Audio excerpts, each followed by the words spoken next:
গত এক মাসের অধিক সময় থেকে ঝিনাইগাতি উপজেলার কানসা এবং নলকুড়া ইউনিয়নের বেশ কয়েকটি গ্রাম ভারতীয় বন্য হাতির আক্রমণের শিকার হয়েছে। এর মধ্যে ইতিমধ্যেই দুইজন তাজা প্রাণ আমাদের কাছ থেকে ঝরে গেছে বন্য হাতির আক্রমণে, এবং আবাদ ফসল, কলার বাগান, বাড়ি ঘর ব্যাপকভাবে ক্ষতিগ্রস্ত হয়েছে।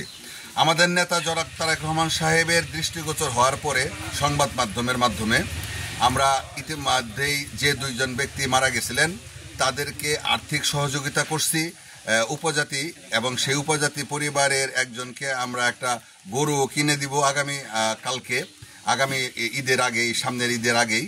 এবং ইতিমধ্যেই এর মধ্যে যে দুইটা বাড়ি নষ্ট হয়েছে, ওই বাড়িতে আমরা এক বাড়িতে 2 বান্ডেল টিন, আরেক বাড়িতে 1 বান্ডেল টিন, এবং আমরা কিছু অর্থ সহযোগিতা করতেছি আমাদের নেতা জনাব তারেক রহমান সাহেবের মাধ্যমে।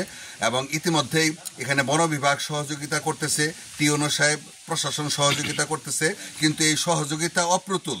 এটা প্রয়োজনের তুলনায় খুবই স্বল্প। আসলে এটা জাতীয় পর্যায়ে সমাধান করা ছাড়া এই হাতি থেকে মুক্ত করা বা এই এলাকার মানুষকে সম্ভব না। সেই জন্য আমরা জোর দাবি জানাই, আগামীতে অবশ্যই হাতি সরানোর জন্য, হাতি তাড়ানোর জন্য আমার মনে হয় জাতীয় পর্যায়ের সিদ্ধান্ত গ্রহণ করা প্রয়োজন, যদি এলাকার মানুষের জীবন বাঁচাইতে হয়।